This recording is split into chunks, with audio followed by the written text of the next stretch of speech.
예, 축복하고 환영합니다. 제가 설교 시작하기 전에 영상 하나를 잠깐 보고 또 설교를 시작하도록 하겠습니다.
서기 30년에 어느 6월절 예루살렘에는 두 행렬이 있었습니다. 먼저 서쪽 문으로 예루살렘의 서쪽 문으로 들어오는 행렬이 있었는데요. 이 행렬은 유대와 사마리아를 다스리는 로마 총독 본디오 빌라도의 행렬이었습니다. 그는 수많은 기병대와 보병을 이끌고 예루살렘으로 들어오고 있습니다. 그 다음에 또 다른 행렬이 있었는데 이제는 서쪽 반대인 동쪽 문으로 들어오는 행렬입니다. 이 행렬은 나귀를 타고 감난산에서 내려오는 예수님의 행렬입니다. 이 행렬에는 수많은 사람들이 종려나무 가지를 흔들며 길 위에 옷을 깔고 호산나를 외치는 행렬입니다. 오늘 그 행렬을 기념함으로 우리가 종려주의를 지키고 있습니다. 겉으로 보면 이 두 행렬은 너무나도 많은 차이가 있다는 것을 발견하게 됩니다. 첫째, 빌라도의 행렬을 한번 보도록 하겠습니다. 그는 로마 제국의 권력을 과시하며 지금 예루살렘으로 들어오는 중입니다.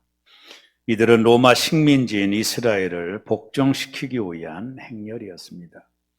로마 황제로부터 유대 총독으로 임명받은 그는 주로 지중해 해변에 있던 가이사랴에 머물게 됩니다. 성지순례를 가보면 이곳이 해안도시로 얼마나 화려한지 아마 보게 될 겁니다.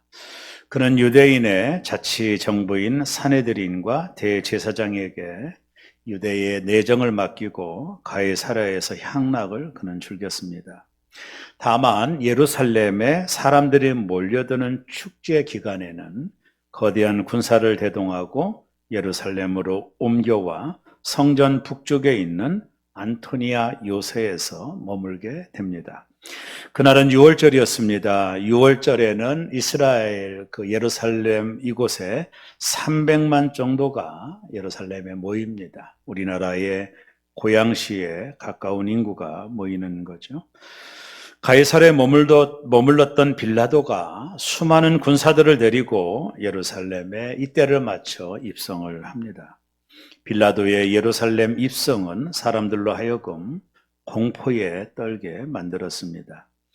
의도적으로 그렇게 한 겁니다. 혹시 있을 줄 모르는 소요와 반란을 억제하기 위한 그런 행동이었습니다.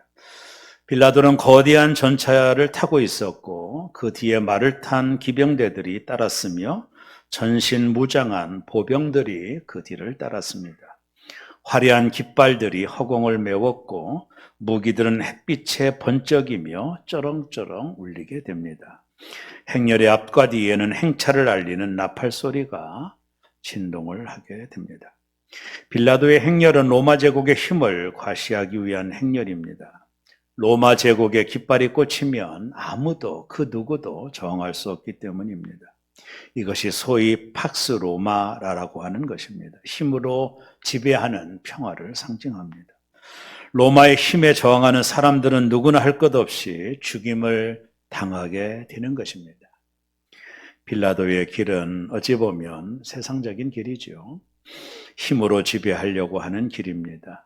높아자 군림하려고 하는 길입니다. 많은 사람들은 지금도 이 빌라도의 길에 있습니다.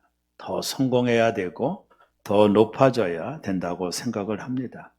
그래야 지배할 수 있고 떵떵거릴 수 있다고 생각을 합니다.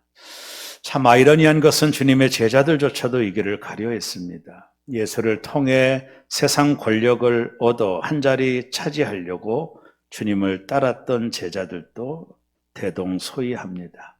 예수만이 자신들의 성공을 이루어줄 분으로 바라보고 있었던 것이죠. 어느 날 그렇게 기대하고 있었던 예수님이 십자가에 죽게 될 것을 이야기할 때 너나 나나 할 것 없이 그러면 안 된다라고 말렸던 이유는 예수를 통해 그들이 얻고자 했던 세상적인 영화일 수도 있을 것입니다. 세상은 성공의 힘이라고 말을 합니다. 수많은 사람들이 지금도 이 빌라도의 길을 가고 있습니다. 낮아져 섬기는 길이 아닌 높아져 군림하는 길을 말합니다. 성공을 위해 수단과 방법 정도는 아무것도 개의치 않습니다. 누군가를 이겨야 내가 성공한다고 생각하는 길입니다. 그래서 이 길에는 수많은 싸움과 고통이 동반이 됩니다. 경쟁이 치열합니다. 그 속에서 누군가는 소외당하고 스스로 목숨도 끊어버립니다. 힘으로 세상을 지배하려는 욕망이 가득 찬 길입니다. 둘째는 예수의 행렬을 주목하고자 합니다. 예루살렘 동쪽에서 어린 나귀를 타고 사람들의 환호를 받으며 예루살렘에 오시는 예수님이십니다. 빌라도의 행렬에 비하면 정말로 너무나도 초라하고 어린 나귀를 탔으니 그 행차조차도 우스꽝스러운 코미디와 같은 행차를 하고 계시는 것입니다. 그는 나사렛 출신으로 사람들에게 하나님 나라를 미리 선포하셨습니다. 그분이 오십니다. 어린 나귀를 타고 평화의 왕으로 오십니다. 그러나 왕이지만 너무 초라하게 그분이 오셨습니다. 사람들은 종려나무를 꺾고 그를 맞이합니다. 호산나 호산나 다윗의 자손이요. 예수님이 가는 길은 저들이 외쳐대는 소리와 같은 세상의 길이 아닙니다. 세속적 권력을 위한 길도 또한 아닙니다. 예수님이 걸어갔던 그 길은 하나님 나라를 위한 길입니다. 이 길은 십자가의 길입니다. 죽기 위하여 오신 것입니다. 힘으로 오는 길이 아닙니다. 낮아짐으로 섬기기 위하여 그분이 오신 것입니다. 바로 예수님의 길입니다. 예수님은 하늘의 모든 영광을 버리고 낮고 천하게 오셨습니다. 그리고 십자가의 길을 가셨습니다. 그 이유는 우리를 구원하기 위해서입니다. 일찍이 예수께서 마태복음 16장 24절에 이런 말씀을 하셨어요. 이에 예수께서 제자들에게 이르시되 누구든지 나를 따라오려거든 자기를 부인하고 자기 십자가를 지고 나를 따를 것이니라. 예수님의 길은 어떤 길입니까? 예수님 말처럼 십자가를 지는 길입니다. 왜냐하면 누구든지 나를 따라오려거든 자기를 부인하고 자기 십자가를 지고 나를 따를 것이라 하셨기 때문입니다.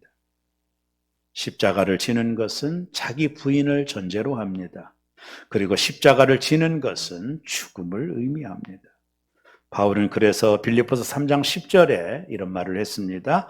내가 그리스도와 그 부활의 권능과 그 고난의 참 영광을 알고자 하여 그의 죽으심을 본받아.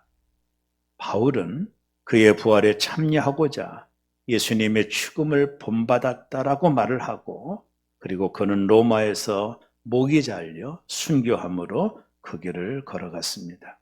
죽지 않으면 부활이 없습니다.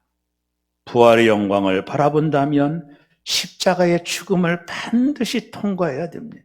내가 살아있는데 어떻게 부활할 수 있다는 것입니다. 이것은 빌라도의 길이 아닌 예수님의 길을 따르는 겁니다. 그래서 바울은 그리스도를 위해 모든 것을 배설물로 여겼다라고 말을 했습니다. 하지만 우리는 어떤가요? 토저라고 하는 영성학자가 이것이 성공이라고 하는 책에서 이런 얘기를 했습니다. 우리는 바울이 배설물로 여겼던 것을 움켜쥐는 것이 성공과 출세라고 생각하며 산다. 그러면서 그는 그런 세상적인 것들을 배설물로 여기는 것이 진정한 성공이다라고 말을 합니다. 여러분은 성공자입니까? 혹시 바울이 배설물로 여겼던 것을 취하여 그것을 성공과 출세라고 생각하며 주님을 혹여 따르는 것은 아닙니까? 왜 우리는 자꾸 빌라도의 길을 가려 할까요? 그 이유는 자기 사랑 때문입니다. 우리가 주님의 길을 따라가려면 하나님보다 자기를 더 사랑하는 자기 부인이 없이는 이 십자가의 길을 걸어갈 수 없고, 이 십자가의 길을 걸어가지 아니하면 부활의 찬란한 아침을 우리는 맞이할 수가 없는 것입니다. 이제 우리는 빌라도의 길에서 다시 한번 예수의 길로 돌아와야 됩니다. 그 길은 좁은 길이라, 그래서 예수님은 일찍이 찾는 사람이 적을 것이라 말하지 않았던가요? 그러나 그 길은 생명의 길임에는 틀림이 없습니다. 이 길을 걷는 동안 수많은 고난이 있을 것입니다.